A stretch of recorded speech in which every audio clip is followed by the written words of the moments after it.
Hello, this is Magnus, and it's been a week. I've had the camera, the 5D Mark IV, and I've been pretty much toying with it and playing with it. Now, in my last review, I did a quick little unboxing and what I thought about the settings. Well, this time, I put it to the test, and I could tell you, I'm pretty pleased with this camera. First of all, the things that amaze me about it are the dual pixel autofocus. It's probably my favorite feature on this camera. It makes filming so much easier, and I could trust what I film without worrying about sharpness in my shots. The other thing, I don't have to fight between the NX1 and the Canon.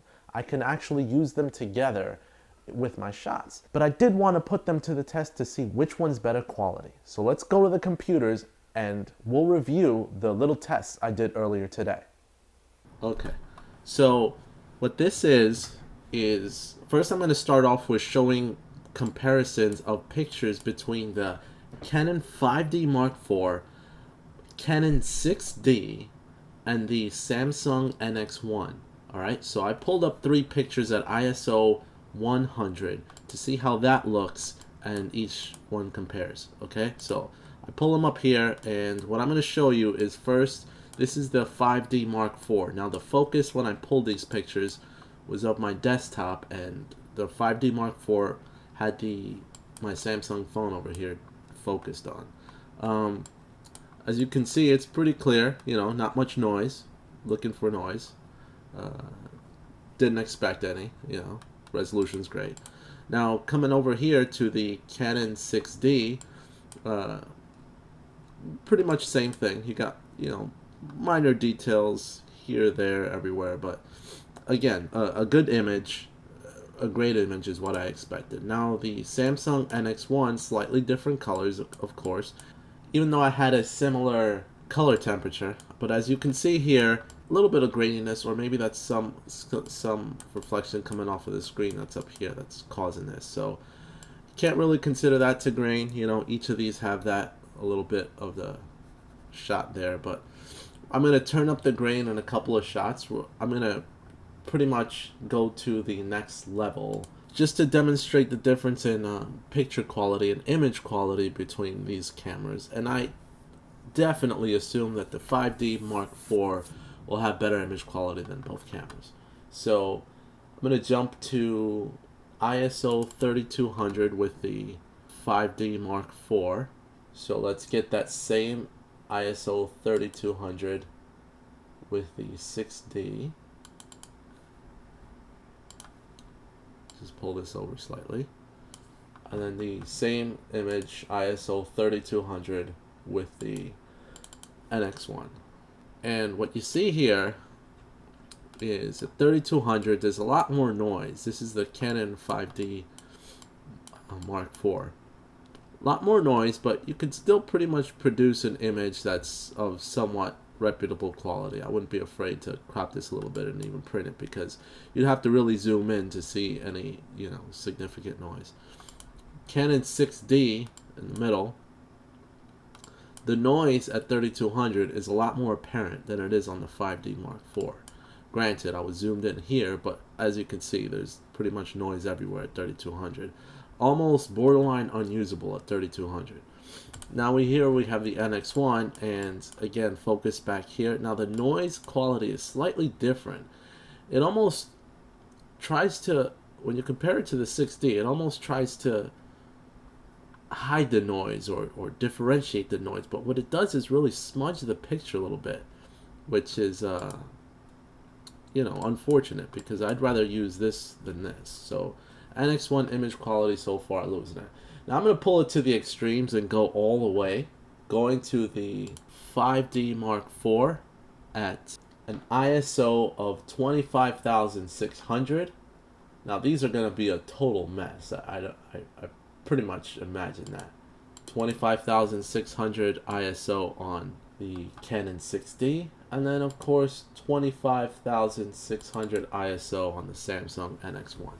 Okay, from a distance, it's almost hard. There's some vignetting that I see here when you turn up the ISO on the 5D Mark IV and the 6D, which is not as apparent on the NX1. That I can tell. But from a distance, looking at the pictures, you could already tell. 5D Mark IV, much cleaner picture.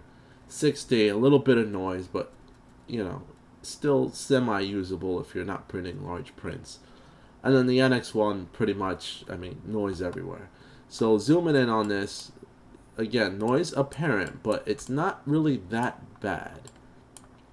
Except for the background here. Anything that's blurred out is you know, pretty bad. But when you close up on this section right here, noise is bearable. Now on the 6D, no. I mean, same ISO, 25,600, same ISO, and it's just unusable. Pretty much unusable.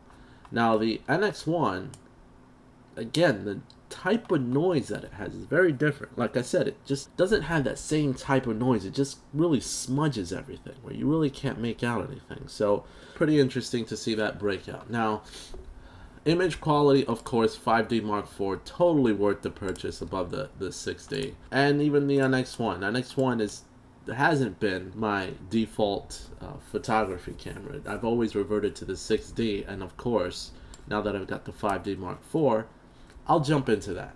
Now, moving on. I did several tests when it came to 4K footage, because that's my main concern, 4K footage. 5D Mark IV performs excellent under 1080p footage. So does the NX1, but I wanted to push it to the extreme with, of course, 4K footage, because to me, filming 4K is almost necessary nowadays. I'm going to pull up this footage. This one's a little bit more red. This one's natural. This side over here is the NX1. This is the 5D Mark IV. You could tell I used similar lenses on both. I used a 16 to 50 millimeter lens, zoomed all the way in at 16 millimeters, which on the cropped APS-C sensor, it's like equivalent to 24 millimeters. And on the Canon 5D Mark IV, I was at 24 millimeters.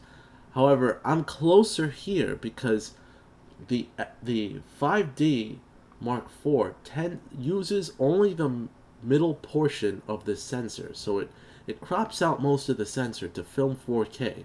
Now the NX1 does not do that. The NX1 uses the full sensor and records actually at 6.5K, and then down converts that to your 4K resolution. So you're actually getting the use of the whole sensor, as opposed to the Canon 5D Mark IV, which crops just the middle portion of the sensor, so it doesn't have to push so hard. My first test here that I wanted to do was basically the nitty-gritty of tests. I wanted to use one of Canon's best features and compare it to Samsung. One thing that I've noticed while recording 4K is just that the autofocus, or the focus tracking during video, the dual pixel autofocus, is amazing on the Canon. I thought that it just works so well, especially using the touchscreen to focus on different objects when you're recording. It just, I couldn't compare it to anything else. So I wanted to put it up against the NX1. Now, it's interesting here because what I'm going to do in this little preview is just really walk towards the cameras and then walk away. Now, watch this. There's a moment that right here, just about right here, the 5D Mark IV lost me. It might have been the angle, or that I was too close and it tried to center in probably on my hands because I move them so much.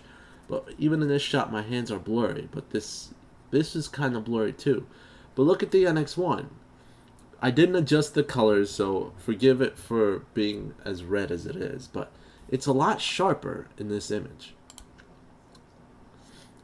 So as I back away, you know, the 5D Mark IV was able to keep me. But the NX1 really never lost focus. Here's another thing that I've noticed. The 5D Mark IV has a lot better dynamic range than the NX1 when it comes to the footage. Pretty much this is all washed out right here in the bottom. And this appears to be a lot darker. The shadows come up a lot darker here. Whereas it just kind of, you can see the shadows, but they're not as glaring. down here too, you could actually get more visual. I wish I could zoom out more, but again, it's the restrictions of the camera. You could see a little bit more details in my shirt, but then that also has to do slightly with the contrast setting in the camera. I didn't turn it down on the NX1. So moving on. If you look, again, I'm moving. I go outside and whoa, it is totally bright as can be.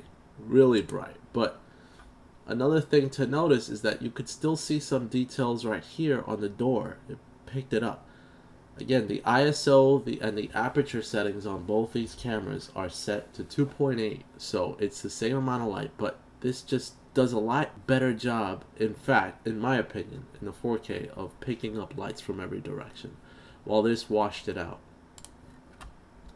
So, moving on, I go out, you could hardly see me here, you could see me a little bit, and then I pull in, again, right here as I get closer, real in touch, real in focus, and this kind of blurred out here when I start walking away, but for the most part, I'm pretty crisp. Alright, so moving on to the next video, the 4K comparison at 1600 ISO. Now right away, it mostly looks familiar. I did a quick little test of walking forward again to see if I get blurry, and I do, until it picks up my clarity for briefly on the 5D Mark IV, while the NX1 I stayed clear most of the time. I did a backwards focus test to see if it'll stay focused on my shirt, and the 5D Mark IV did. It did not lose focus. I have a feeling it has to do with the positioning of my face and not so much with the inability to do focus tracking. Now, before I move on, there's another thing that's evident. I see a lot of noise. I see more noise and blockiness on the NX1, and it's not so apparent in the 5D Mark IV. Now that wasn't the case. I saw more noise when I was doing the comparison of that brief, when I really got the camera and I just did it under well lighting.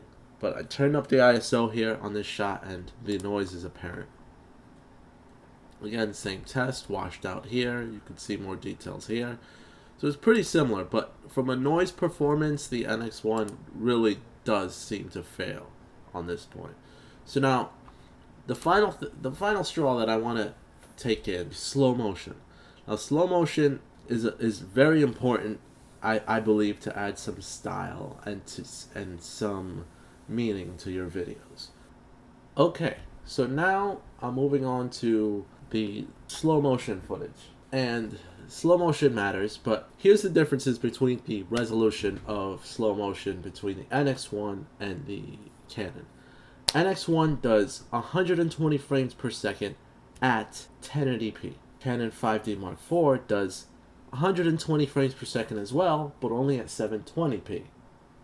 Now also, the Samsung also allows you to record at 120 frames per second at regular speed. So you still get audio recorded, you still get movement, you still get sound, and movement looks a lot more fluid, but again, you're recording at regular speed, and then you can slow it down in post. So it gives you that option. And it also gives you the option to just record in slow motion at whatever frame rate you desire, and then it'll record it that way. However, the Canon only allows you to do slow motion footage at 120 frames per second, and it plays back slow-mo as well. So that, I couldn't figure out how to get around that. If I could figure out later, then I would. But let's look at the slow motion footage and see how that went. Okay?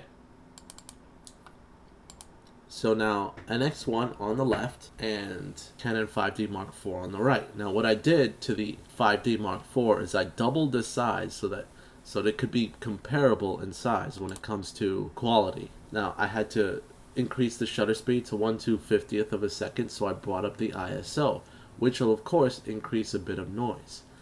I opened the aperture as well. Now here's something interesting. Samsung is 1080p, Canon is 720p.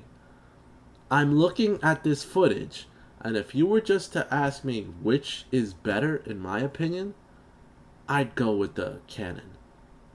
At this point, 720p looks a lot better than grainy 1080p. I mean, look at this area towards the roof, and it's just really pixelated and blotchy. And it doesn't even look like I'm in focus, so the focus tracking didn't seem to perform too well, in my opinion. But that also could be because of the increased grain in the footage that makes me look that blurry.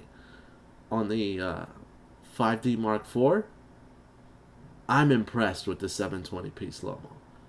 I must say, yeah, I look goofy. I do look goofy, but I'm going to stop it right here. Enough with my goofy jumpiness. But as you can see, grain everywhere. There's a lot of clarity. The resolution isn't as high, of course, because this is 720p.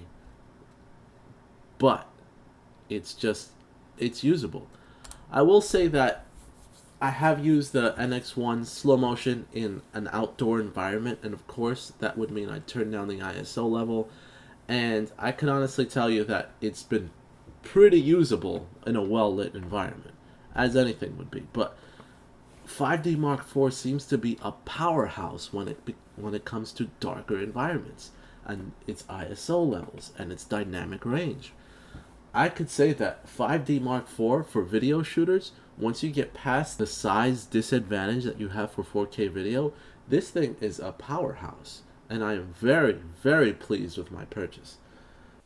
Alright, there you have it. And I was pretty shocked about some of the tests that I had. I mean, I did not expect the 720p to be better quality on the Canon, but it actually was because of the improved ISO levels that you get out of the camera.